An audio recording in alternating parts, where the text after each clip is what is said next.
it doesn't know me. It's looking at my kids like I'm bossy. Hey yo, Idris, tell them what they're gonna take the.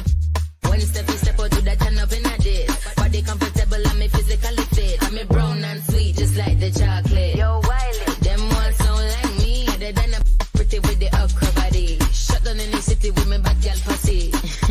Every man want piece of me. The back of them a pop and them a bun weed. Man want wine behind me have to move kind dusty. I'm looking for a brother who got hella pound. 079, baby, I'm a hammer, did you shop? Bossy, bossy, Godfather, man a OG, man a half humble, man a bossy. Fling a rag a rhythm like it's all free. Bossy, house on the coast G. My money so long it doesn't know me. It's looking at my kids like I'm bossy. Hey yo, Sean. Hey, so when me spitty funny with it, maybe gala get with it. Spitty funny with it, maybe gala get. When me tappy funny with it, maybe gala get with it. Wind up your body and spin it. Girl, when you bubble, that's a trouble. Why you give me this something now? Turn it around and bring it. You're pressing it back on and on. If you push that button, my girl, down, but I can't tame it. Once you broke out and fling it. Once your body shaking up to the limit. Once you wild out to wild it to S to the base, F London and mid on edges. Is it?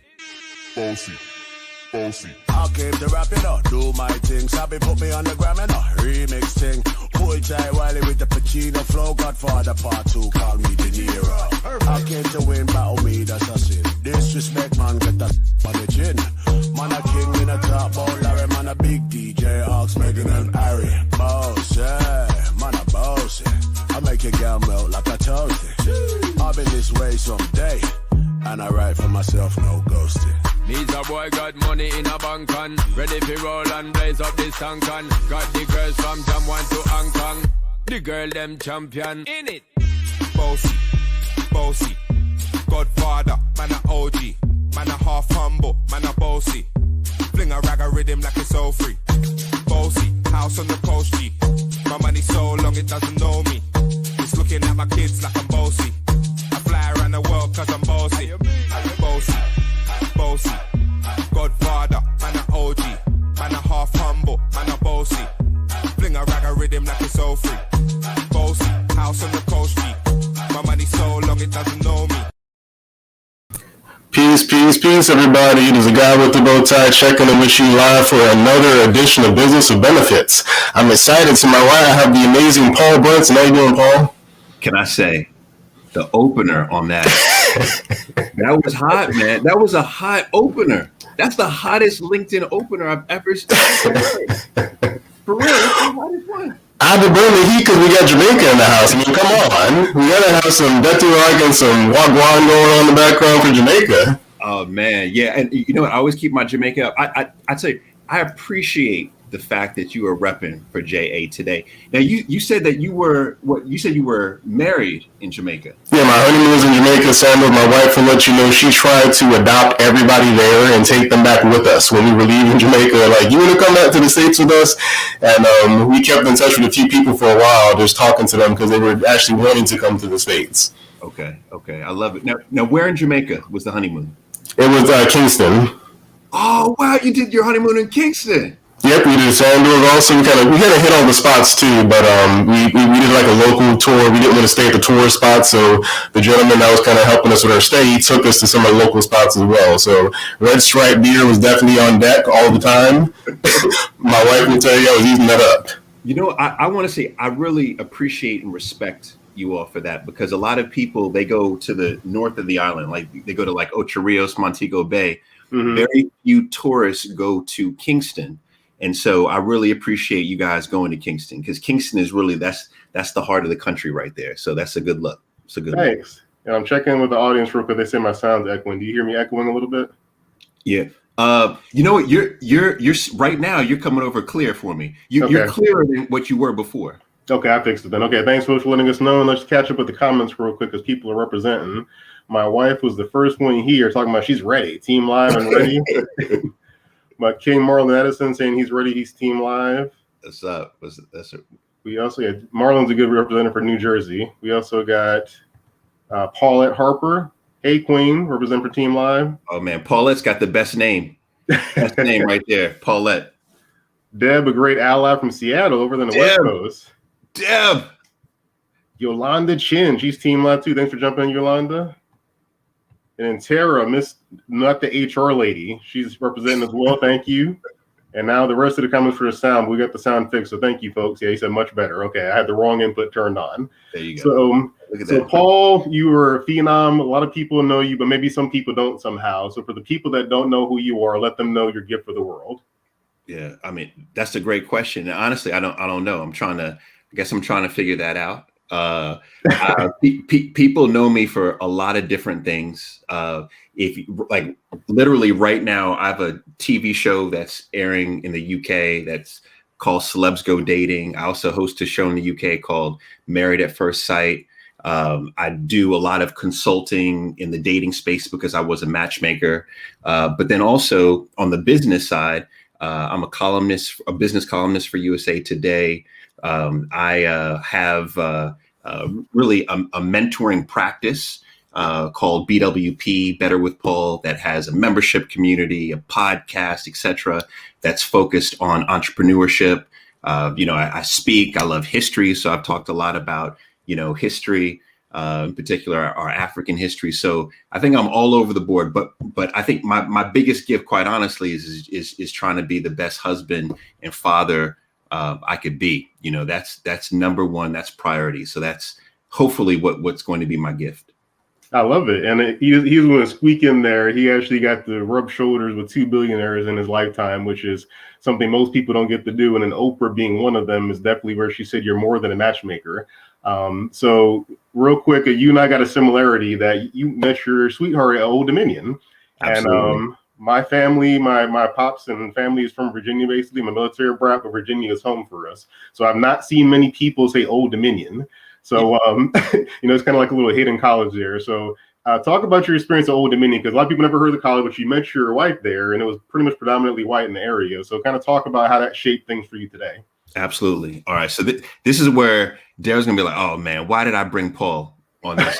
This is where I'm going to go all the way left. I didn't like my time at ODU at all. That's fine. Yeah. I didn't like, I went to Old Dominion, and then for grad school, I went to Georgetown. And I disliked ODU, and then I hated going to Georgetown. and the reason, quite honestly, is in ODU, I was trying to find myself. Mm-hmm. And it was actually reading the book, Why Should White Guys Have All the Fun by Reginald Lewis, that really changed my life. Mm-hmm. But I wasn't ready. I just wasn't ready to take on the responsibilities, and I was just not a good guy. And that was a very hard part of my life. And the biggest blessing was meeting my then girlfriend, my now wife. So when people say ODU, I think, all right, I met my wife there. Everything else was bad. You know what I mean? Everything else was bad. Like my GPA, the first year was 0.4. I failed every class with the exception I got a C in tennis. So you wrote your name on the roster pretty much every class. Like, I'm here, and that was it. And that was it. Yeah. And then I got kicked out of school, and I was kicked out of school for a year. I was kicked out of school for a year. A lot of people don't know that. So that was and then with Georgetown, what I didn't like is I went there for business school, and it was so competitive, it wasn't healthy. Mm-hmm. Competition is good, but there's a level of competition that's not healthy. Right. And also I realized I wanted to be an entrepreneur, and I didn't understand that business schools don't really churn out entrepreneurs. They churn out, C-suite, C-level executives, but in terms of entrepreneurs, it wasn't really there for me. So, yeah, I wasn't a big advocate for the schools I went to. No, I understand that. My wife and I met at Fort Valley State University down here in Georgia, and she didn't like it. But I always say, well, we met each other and we had kids. So there's the positive side to anything you can kind of find there. Yeah. And catching up with the comments real quick to keep the audience involved. My dad jumped in saying Daddy's here. Thanks, Dad. There you go. Wow, I love that. Your wife and your father are watching. Yep, they're fans. They tell me, like, make sure you do this in the show and make sure audio. So they're kind of like little producers in the background too. Wow. I love it. But Deb said PCB is a phenomenon. Oh, My wife actually added, Married at First Sight is one of my favorite shows. This is true. She will always watch Married at First Sight, but not the UK version. So now you got a new fan for the UK version. Can I tell your wife this is that I'm really proud of this. So Married at First Sight airs in 29 different countries, and there's a different team for each show. Our show in the UK has the highest success rate, 75%. Oh man, that's way. Look, I rag on her about the US version. I think it's like 13%. So that's much better. That's your version of 75%. And then last couple of things we have, Marlon said several dope business into connection all the time, teaching and relationships. And Deb actually said, what must they be teaching for such a smart man to fail out? That is systemic to stupidity, seek memorization or strategic thinking. It happens. Unfortunately, it happens. Yeah. But I wanted to kind of switch gears real quick. So you monetized a lot of the things you've done in your career and your business life and kind of took this entrepreneurial path through community. And I think a lot of that you might have learned from the relationship space. So let's kind of start there. You're a matchmaker primarily when you first started. How did you transition that into business? And is it very similar or very different? Yeah. Well, you know, a part of my career that a lot of people don't realize too is that before matchmaking, I was an investment banker. Mm-hmm. Yep. So I spent several years as an investment banker. And then from there, I moved to manage the money for a gentleman by the name of Enver Yücel. You mentioned the two billionaires I work with. So Enver Yücel was one of those billionaires. But when I started working for him, he wasn't yet a billionaire. He was worth 100 million, you know, but he still doing good. Yeah, it was all good. He was still doing well. But that was the most incredible experience of my life, because I got an opportunity to watch someone go from 100 million to $1 billion plus. I was working directly for him, and I was managing all of his investments outside of Turkey, because his business was in Istanbul and Turkey. And so that was the beginning of my career. Okay. And then I left working for him to become a matchmaker. And a lot of people say, what? Like you had the best job in the world. You're flying back and forth all over the world. Like, why did you become a matchmaker? And this is something that I have learned in my career. And I learned, and I observed this with Enver Yücel, is that, you know, you constantly have to be scratching an itch, but you have to constantly be trying to develop new skills. Mm-hmm. And not only should you be trying to develop, I think, new skills, but the objective should be to perfect certain skills, right? To become so good. Like one of my favorite books by a Georgetown professor, Cal Newport, who wrote So Good They Can't Ignore You, is you want to become so good at certain skills that they can't ignore you. And becoming a matchmaker was an opportunity for me to try some new skills, but also hone some of these existing skills that I had. So then I became a matchmaker. And then my wife and I launched our business in right around 2008. And we grew our matchmaking agency to become one of the biggest matchmaking agencies in the United States. And so by 2015, and this is also part of my story a lot of people don't know, is right around 2015, you know, Steve Harvey was at the top of the totem pole for relationships. Yeah. I mean, this guy had radio, TV, he had an app that he just launched. Think Like a Man, yeah. Yeah. The books, absolutely. The movies, you know. Mm-hmm. And so we started negotiating with the Steve Harvey group for them to acquire our matchmaking agency. Mm-hmm. And that was the first time that I really started to understand the value and the premium that comes with personal brand, because the company was called PCB Agency, and it was all, the matchmaking company was driven off of, you know, what I was doing with regard to trying to elevate myself as a thought leader in the relationship space. And I saw the premium that they were willing to spend to get access to that. And that really helped me to understand the value of building a personal brand. And so we ended up negotiating with them, didn't sell to them, sold to someone else in 2016. And that was when I said, okay, I'm not going to leave matchmaking. I'm going to keep one leg in the matchmaking space because I'm passionate about it, but I'm really going to drive deeper on the entrepreneurial front, right? Mm-hmm. And so that then led me, you know, down this long multiple years. And then just in the last 3 months, I launched BWP Connect, which is a membership community. And it's an awesome community because it talks about several different things. It's not like only about matchmaking. It's really a wide swatch of different topics. So that's kind of what the topic today is, monetizing a community, harnessing the power of community. And do you think you intentionally did that or kind of just happened as you went through your path? Yeah, I mean, that's a great question. It just happened. The origin of it, I remember distinctly because it started with the lockdowns and the pandemic and COVID, kind of March, April of 2020. I believe that entrepreneurship is solving problems. That's what we do with entrepreneurs. And if you truly know who your avatar is and you know what their pain point is, you know how to create solutions and to show up for them.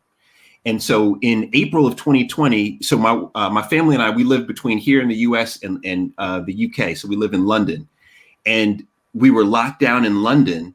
And I remember having, the lockdowns happened. And I remember several people reaching out to me just saying, Paul, I don't know what to do. I don't know if I'm going to have a job next week. I don't know how I'm going to pay my mortgage. I don't know how I'm going to run my business. There was this elevated fear. And so I didn't know how to show up, but I decided, let me just jump on. So I jumped on the StreamYard, actually. StreamYard, and I streamed across LinkedIn and Facebook and YouTube and Periscope. And I said, I'm just going to show up. I don't know why I'm here, but let me just show up, and let me start trying to answer questions that I can answer. Mm-hmm. That was about 15 minutes. And there were so many questions I couldn't answer. So I said, okay, I'm going to show up at the end of the week. That was like a Monday. I'll show up on Friday. So I said, I'll come back Friday at 12 p.m. I came back Friday at 12 p.m. More people showed up. And what I saw was that people were saying, Paul, please stay with us during this pandemic. Please stay with us. And so that's when it entered my mind, okay, I need to come back and show up on a regular basis. Right. So then I even branded what I was doing called Lockdown Live. Mm-hmm. Yep. And I started showing up Monday, Wednesday, and Friday at 12 p.m. Eastern Standard Time. And instead of it being just me, I would bring in friends of mine from all over the world to help shed a light on what was happening and how we as entrepreneurs can navigate this new landscape that we have. Mm-hmm. Then during the same time, I realized, people were asking for even more. So every year I've run 2 mastermind programs. And so there was requests saying, well, Paul, can you run another mastermind during this time? Now is the time for me to launch my business. I see now is the time for me to try to grow my business. Also, at the same time, I had been recording my podcast for the last 2 years, and I never released my podcast. So I use that as an opportunity to now launch my podcast, launch the mastermind. My wife and I actually co-wrote a book during that time, and we rebranded everything to Better with Paul. So that was called Better with Paul. And then we continued to show up live, to show up in the podcast, to show up in the master classes. And then by the time the mastermind was ending, the mastermind was a couple months long. The response was, are you just going to leave us now? Like, are you just going to just say goodbye? And I said, no, right? So that's when we realized we needed to come up with something that could allow us to leverage off of 3 things. One is I love teaching. Okay. And I have been in the entrepreneurial space for a long time. And a lot of what I see I think is kind of crazy talk, in the entrepreneurial space, you know what I mean? Or it's not applicable, So in my job with USA Today, I'll go interview like Ted Leonsis, billionaire, runs, multi-billion-dollar company. Ted Leonsis, what he talks about and the advice that he gives is not oftentimes applicable to the person who is literally starting a side hustle in their living room. You know what I mean? It's just not, especially if that person is Black. Yeah. Because as Black people, there are a whole host of hurdles and impediments that we have that many others don't have. This is true. And so I thought, okay, this is an opportunity to be able to provide insight to that entrepreneur starting up that doesn't have it, that's not getting it from like the bigger publications in the world. Yeah. The second thing is, I think community is powerful.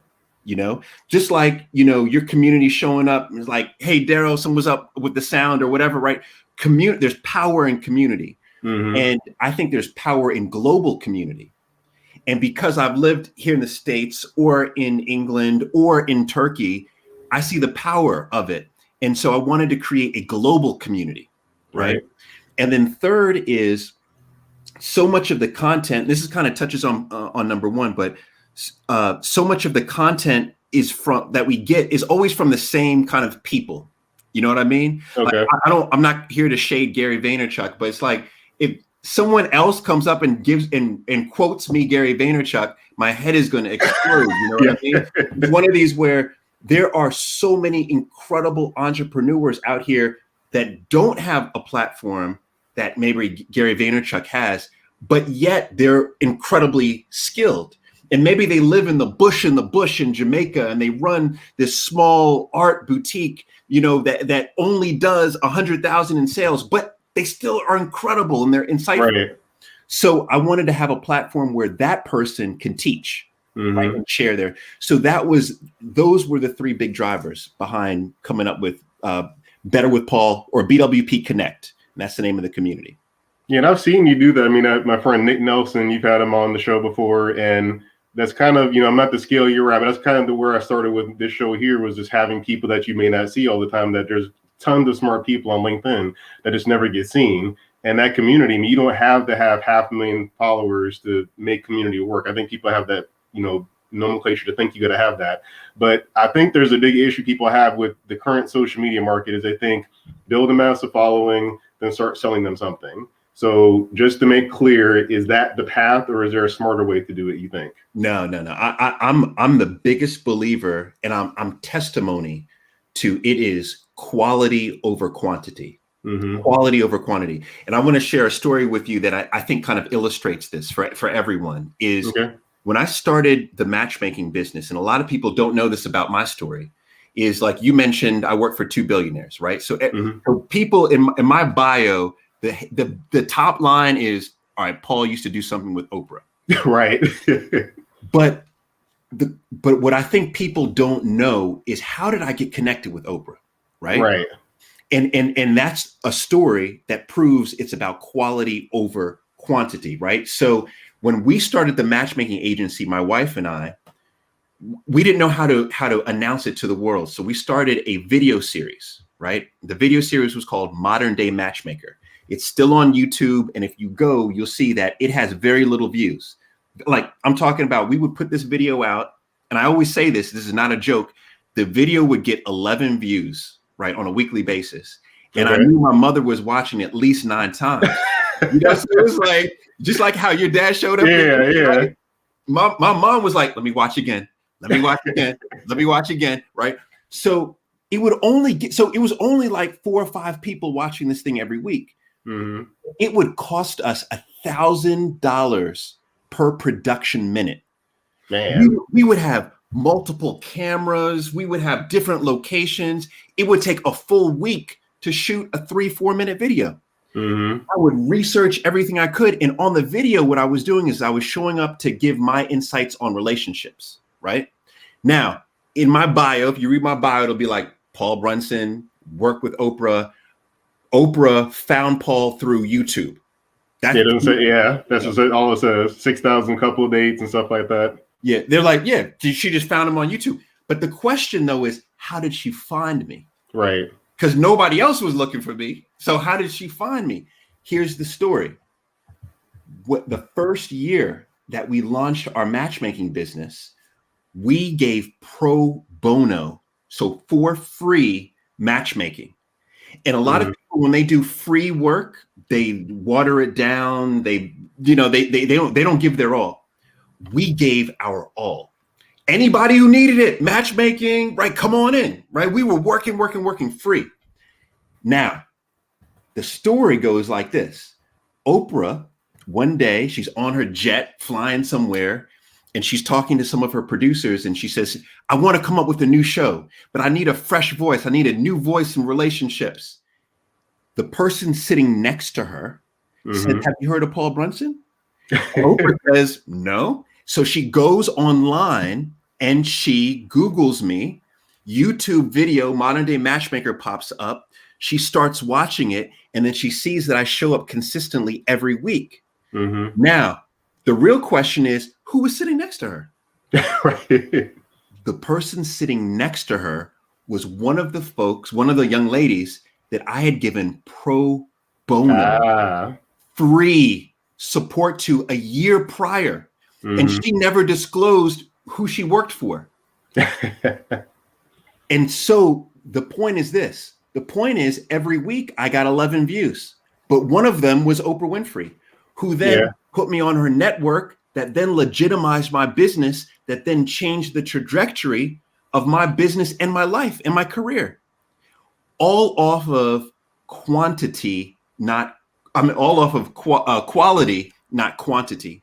So I really believe that it's not about,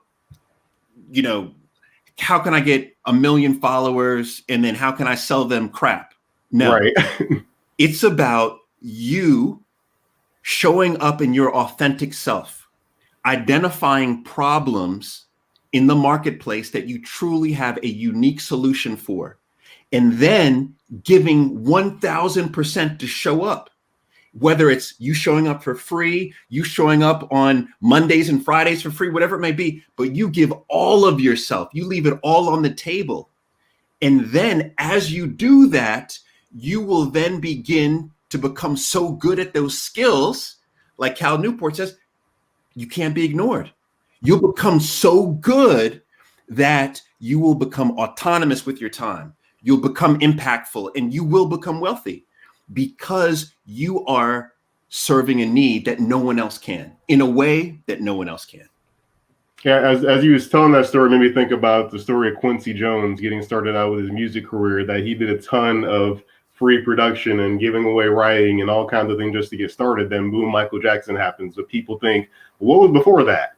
And much to the same credit, that all that work you put out there helps out. And I think we had this romanticization of social media when you see 1 million followers and they sell a perfume. And they make an app or something. So the quality is definitely there. So you started out you had one client probably to start with, and then kind of went from there. But as you kind of get to this new phase of this COVID pandemic, we're all virtual for the most part. Most places are virtual.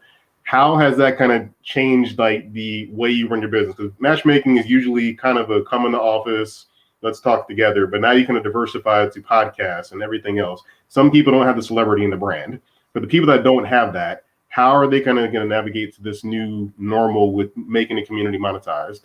Yeah, well, so I've always been digital, even in the matchmaking space. Okay. We never had, so to me, the digital connection, the fact that there's no barriers, the world is flat, I love this. Also, I'm an introvert.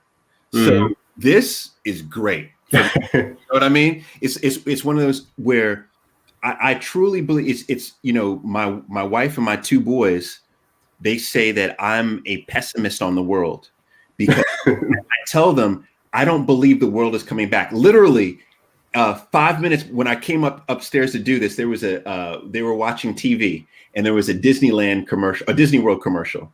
And my wife said, look, we could go for 2 extra days to Disney World, right? And my little boys, 10 and 7, they're like, oh yeah, we can go 2 extra days. And I said, well, we're going to be in a spacesuit because nobody's Disney World. My wife and I just talked about that, but they're giving away stuff to go to Disney World. Like, I'm not walking into Disney World right now. Yeah, that's what I'm saying. I was like, nobody's going to do it. But that doesn't mean I'm a pessimist on the world.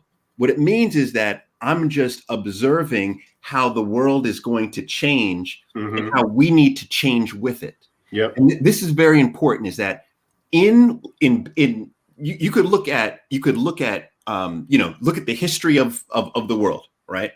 There's certain inflection points, right? Industrialization, right? There's certain inflection points where the world shifts completely how they do business. And as an entrepreneur, it's very important for you not to necessarily be aware of how the world is shifting, but how is your avatar shifting? How have they changed what they're doing and why they're doing it? So, for example, to go back to the matchmaking days, my avatar was a Black professional woman, 38 years old, single, but has a child, right? What I was seeing is I was literally right around 2008, I was watching how dating was becoming digitized. And dating apps were becoming popular. This is right around the time when like Tinder was starting and like Bumble hadn't yet, or Hinge was starting. And so I was watching how my avatar was now historically not interested in digital dating, but now becoming interested. So there was that inflection point. So the question right now for everyone is, A, do you know who your avatar is? And B, how is the behavior of your avatar now going to shift given this new world that we live in?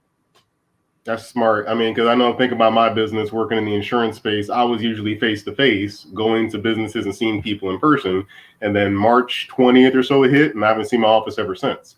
And and I've been partly digital, but I kind of had to go 100% in March. So I think you're right to point that out. And I think that's the part people miss with this community piece, is that maybe your community was different before. Maybe your community was 20-something-year-olds or something prior to COVID, and now they're 40-year-olds. But that pivot, I think, has to happen for people. So as folks are kind of diversifying, some businesses had to change, like restaurants, for example.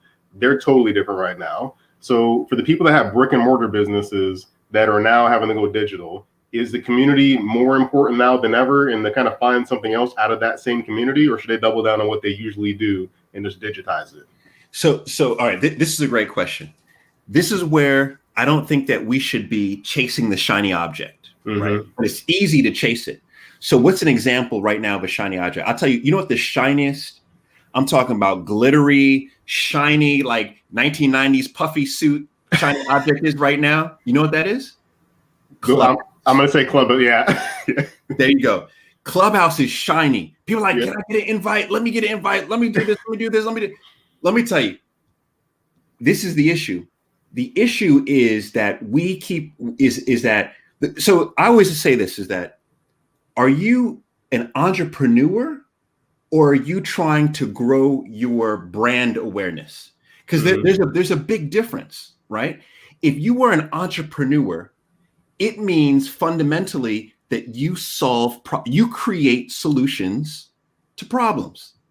That means that it doesn't mean that you have 1 million people following you. A matter of fact, I would argue that the most successful entrepreneurs I have interviewed, they don't have a huge social media presence. Let's look at Enver Ugel, you just mentioned. My mentor, billionaire. I have more followers than my mentor has, you know what I mean? Right. And he's a billionaire and I'm not, you know what I mean? And so the focus is if you're an entrepreneur, focus on perfecting your solution. Don't chase the shiny object. Focus on becoming so good at your solution that no one is going to go anywhere but to you. Now, if your objective is brand building, and then that lends itself to community building, then your strategy is different. Right. Then your strategy becomes a content play. Yeah. But my suggestion, if you're going after brand building, my suggestion is not to try to go to every platform and say, okay, I'm going to try to have a presence on Clubhouse and TikTok and Instagram and Facebook and Twitter and blah. No, and now Hive is hot. So like now I'm going to jump on Hive. No. The key is to pick one platform and become a giant on that platform. Double down on that platform. Show up for others on that platform. Deliver what I call, unmissable, targeted and unmissable content, right? Because this is very important on the brand building side. And a lot of people don't realize this when it comes to content, is that because of, Daryl, what you're saying is that we're digitized. There's more content than ever before. Yep. Right now, as we are doing this live, there are thousands of other lives happening right now just on LinkedIn. And so everyone who's watching right now, you have to decide, okay, are you going to stay here Or are you going to go to the next live? Or are you going to go to Clubhouse? Or are you going to go to Instagram Live? Or are you going to go listen to a podcast? Or like, you have to decide, right? Now, this is the interesting thing about social media platforms is that the moment that you decide to leave this live, you say, all right, I've had enough of what Paul has to say, right? I don't like him, right? I'm leaving. Guess what happens? What happens is then LinkedIn, because of the algorithm, knows what you just did. And so the next time that we show up, right, Daryl, next time you show up, then LinkedIn will start to disproportionately show your content in their feed, right? They'll do the work for you based on your action, based on your action. So think about that. Based on your action, the fact that you show that you're not really interested, LinkedIn is not showing you the content. So what does that mean? What that means is that if your objective is to build brand awareness on a platform, you have to show up with unmissable content. Yep. You can't, every time you show up, that person needs to like it. They need to share it. They need to engage with it, because if they don't, LinkedIn won't show you again, or Facebook won't show you again. And it takes a lot of work to come up with unmissable content. It does. It's a lot of work. Look at all this that Daryl's got going on. The top banner, he's got things scrolling. You saw the intro. Look, you're color coordinated with your whole thing. You know what I mean? This takes work. You can't just show up every 5 minutes like this. Yeah. So I think the lesson for us is put the work behind creating unmissable content, show up less frequently, but when you show up, show out. Yeah, I agree with everything you're saying, because it's weird when people see celebrities, for example, and they'll say, go on my TikTok, my Instagram, my Facebook, and they hear that being said, but they don't think about that celebrity has a team. They're not going out there making all this content and being on all these platforms. And I made a conscious effort, like LinkedIn's my spot. That's where my audience is. So when I hear Clubhouse being spouted all the time, I'm like, I don't want to sit talking all day for no reason. I mean, like Nick Nelson actually said, Clubhouse is not going to stay around. He actually said, who has time to be giving away free info for hours? Yeah. Can we stop with what Nick just said? This is interesting. This is an unpopular opinion that I agree with as well.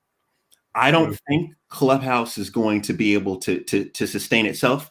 And I know this simply by watching how my social circle has interacted with Clubhouse. And it's exactly what Nick is saying. They wanted the invite, they got in, but the reason why they really wanted the invite is because they thought it was an opportunity for them to quickly gain a following, right? Yeah. And then once they saw the work involved, I'm back to LinkedIn, or I'm back to whatever. I don't think Clubhouse is going to be around for the long term. And it's hard to get a community, I think, out of that, because from what I see in the outside, it's you just talking. There's no replay. There's no going back to it. It's just, you got to be there when you're there. And for me, that's a hard part of community, because somebody might be busy. They might want to come back and watch this later and engage in a different time. So I think there's power in just focusing on one platform. We've seen it several times with YouTubers that get famous and Facebook people. They just stay on one platform. But I think celebrities mess people up because they hear them tell us where you are, and they list 7 different social medias.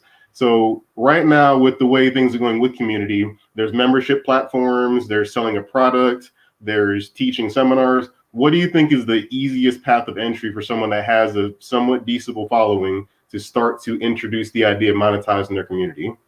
All right, this is I love this one. So I think that the first step, if you are beginning to notice that you have a community or you want to build a community, but remember, the precursor is you have something unique to share. Let me underscore that. You have something unique to share, because if you don't have something unique, remember, we create solutions to unique problems. If you can't create something unique, it means that you are just selling something that other people have. That becomes a commodity, and that just means that you have to price it lower than them from an economic standpoint. So the real question is can you come up with content in your delivery, in the type of content, in the solution that the content creates? Can you come up with something that no one else can? And this is why you have to base this on your experience. And what I tell all the time, to my mentees is that you are extraordinary. There is no one in the history of this world. Think about this. There's no one who has ever walked this planet that has the same exact experiences that you have. And there's no one currently living, 7.5 billion people. No one has had the same exact set of experiences as you. And no one ever going forward, right, when you are long and gone, that will ever have the same exact set of experiences. It means that you are truly extraordinary. So you have to figure out how you tap in to that and then use that to create something that is unique. Now, once you've created something that's unique, what I think the best thing to do is identify your avatar and then find people who already have an existing platform that includes people with that avatar and test out your product there. So if your avatar is Daryl's avatar, Daryl, you already have a platform. You already look at all these people who show up for you, right? This is where if I was starting out, I would come to you, Daryl, and say, how can I provide my content through you? Maybe we do a one-off webinar, paid webinar, with the gate. Maybe we set up a Teachable, and we're doing it together, right? There's a myriad of platforms right now, but the point though is that identify people who already serve your avatar and deliver through them. Now, just to go deep on this for a second, this is exactly what is happening in terms of influencers. So I have two friends who, one of them runs one of the largest social media influencer agencies in the UK. Okay. And what he tells me is fascinating. 3-4 years ago, they used to go after the big mega influencer. The mega influencers. If you had 1 million people following you, they would try to contract with you, right? A car company, whatever, would try to go to you. Then about 2 years ago, it went to the macro influencers. So if you have like 100,000 people, they want to get with you. Now it's all about the micro influencer. You have 1,000, 2,000 followers. These big, influencer companies, these big brands, they now want to do business with you. Why is that? Because the micro influencer actually has more influence over their community. So if you are launching your company or you are trying to create your own community, then the best thing for you to do is go to the micro influencer, the person who already has a little bit of a platform, and then begin to provide your extraordinary product through them. I've been reading about that too, because it's a better connection at the micro level. I mean, when you have 1 million followers, you can't really one-to-one that many people. So the connection, like you said, is lost. And you can see somebody here on LinkedIn that has 1,000 followers and gets massive virality just from that small following because people actually show up for them. I think that's the key, is they have engagement. They actually come and they show up. And that's the kind of the issue about it. And that's Nick even said, it's about the micro influencer. Yeah, absolutely. He agrees with that too. And Kenneth Groom put out there some notepads for taking notes. Good stuff. Good stuff. So last thing I want to kind of go into, we mentioned the, Clubhouse, kind of a time suck to a degree. People are kind of, the shiny object, but podcast is something that's always been there. And it kind of came back into popularity definitely in 2020. How do you see the podcast game helping right now when it comes to the community? Yeah. So podcasting is interesting. I think podcasting is a great play for some. For others, I don't think it's a great play, right?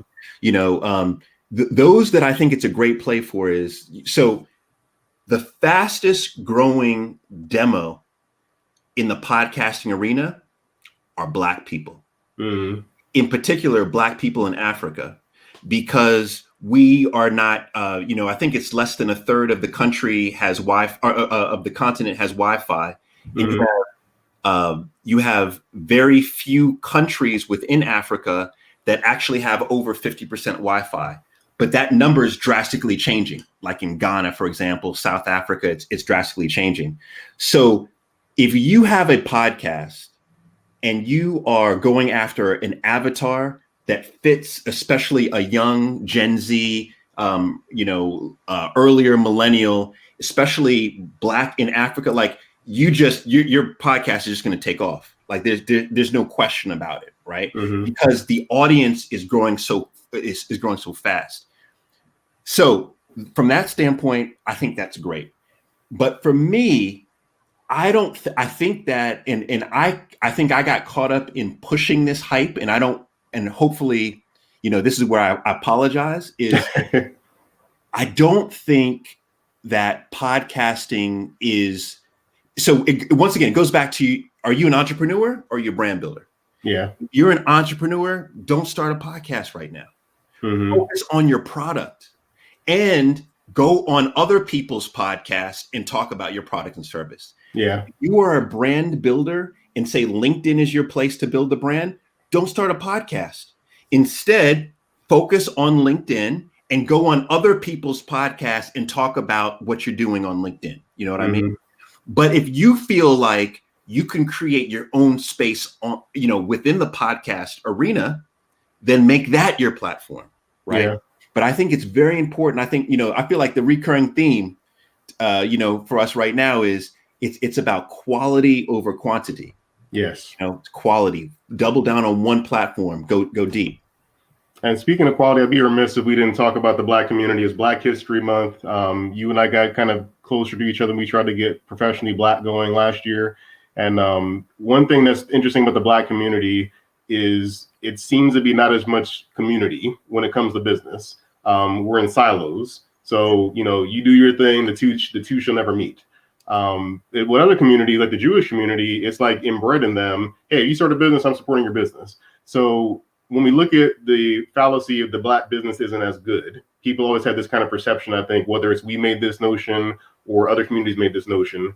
With everybody having an awareness on Black people right now, what can we do to kind of help make the community more trusting and more, intrigued with what we're doing with our businesses? Yeah, there's so many things, but I think perhaps the most important, and I believe this is what you do, Daryl, with your platform, this is what I try to do, is we need to change the perception around Black thought leadership within business. Mm-hmm. It's interesting. I love to read business books. Love to read business books. It is rare that any of these quote unquote top, New York Times bestseller, top 10 business books on entrepreneurship, et cetera, that they ever refer to any Black businesses. True. I'm reading a book, right? I'm not even going to shade this. I'm not even going to shade this author. I'm reading a book right now that's considered the number 1, 2, 3 business book out right now. And this author does a great job talking about Steve Jobs and so he'll go to people who are deceased. He'll talk about, modern day people. But when he talks about Black people, he'll talk about, Michael Jordan. Right. Michael Jordan. Yeah, he's a billionaire. He did his business thing. But he's an athlete first, you know what I mean? Right. There are thousands and thousands and thousands and thousands of Black entrepreneurs that you could have referenced, but you can't because you don't know them. Yep. And this is the big problem, is that there is a massive void in business as it relates to Black thought leadership. Mm-hmm. So this is the reason, this is the first place that it needs to change, because once we realize how innovative we are, once we realize what we've actually created, right? Once we realize, my God, did masterminding come from Napoleon Hill, or did it come from Queen Amanirenas in the Kush Empire, right? Mm-hmm. Little things like that where you say, hold on for a second. Once we truly realize how much of how great we are in terms of our business acumen, yep, that's going to then change. It trickles down, right? Mm-hmm. And so I think this is where it begins, and I want more people to uplift not only the Black entrepreneurs of today, but the Black entrepreneurs of yesterday, and also let's stop only uplifting U.S. Black, entrepreneurs. Yeah. Yeah, I mean, if you go to West Africa or East Africa or the Caribbean, go to Jamaica, you go to the UK, no, man, you see some incredible entrepreneurs. Yep. Incredible. Folks like Nana Kwame Bediako built $1 billion empire in Ghana. No investment. You know what I mean? It's like, what? Come on. and the last thing I'll say about this is that I think another thing that we all need to realize, Black, white, green, yellow, is that if you truly want to learn entrepreneurship, you should first go to a black business. You should first go to a black entrepreneur. Mm-hmm. Why? Because you can't even argue that a black entrepreneur doesn't have a higher set of hurdles and, absolutely. and roadblocks. So if you find any black entrepreneur who's running a business that's doing, $100,000 or more, right? That's someone who you could always learn from. Yep. And here's the thing. Everyone in the world, no matter what ethnicity, nationality, you can learn from them. You can learn from them. But when you put people in front of me that have come from a significant amount of privilege, right? So we'll go to the Mark Zuckerbergs of the world. I could glean some lessons from him. I could still learn from him, right? A little bit, yeah. But I can't learn from his entire story. Right. But if you pick any, then you could learn from their entire story. This is also part of elevating Black thought leadership. So there's a lot that we could do, but I think Black thought leadership within business is where we should start. Yeah, so I think this adage of is you or is not together. I mean, I've noticed being in Atlanta, it was a lot of we can't work together, we can't talk about business. It was kind of this, shoulder length kind of thing. But I think that's been changing because of COVID, honestly. And because of the focus on racial disparity, I think people are more open to talking about it. So like Nick is a friend of mine. I appreciate Nick showing up here. He and I started talking a lot more when this whole thing happened. So Paul, I want to be respectful of your time. I got a 3-year-old and a 3-week-old waiting on me. I know you got kids at home as well. For the people that want to learn more about your platform and all the things you're doing, where should they go and what should they do? Yeah, at Paul C. Brunson, is pretty much me on the different platforms. But I just say just drop. Everyone's on LinkedIn right now. Just if you're genuinely interested in anything I'm doing, just drop me an inbox message. I make sure that within I try within about 24 hours to get back to everybody. So just drop me an inbox message. Perfect. And Nick even added, there was a typo. He meant together, but we can work together. You can't edit live once you put a comment. I know what you mean though, Nick. Yeah. Yeah, somebody has got a privacy filter turned on. This is a good insight, Paul. I think it's important to make the distinction about the focus of entrepreneurs and influencers. So many folks want to do it all, but it's doing it all is offering people the most benefit to others based on our gifts. Love that comment. I'll have to look who that is later. But folks, please, still be safe. Paul's in DC. Obviously, DC's been the center of the world for the last 6 weeks, 8 weeks right now. So congratulations on moving there right when everything went down. But please be safe, folks. Please wear a mask and everything. I'm in Georgia. We're one of the worst states for COVID 19 right now. Please be safe. We will catch you guys next time on Business with Benefits. And share this with somebody. If you heard something valuable in this, share this with them. This is also on YouTube. Thank you, YouTube family. Please share this. Paul's an awesome person. I appreciate you jumping on here. We will catch you guys next time.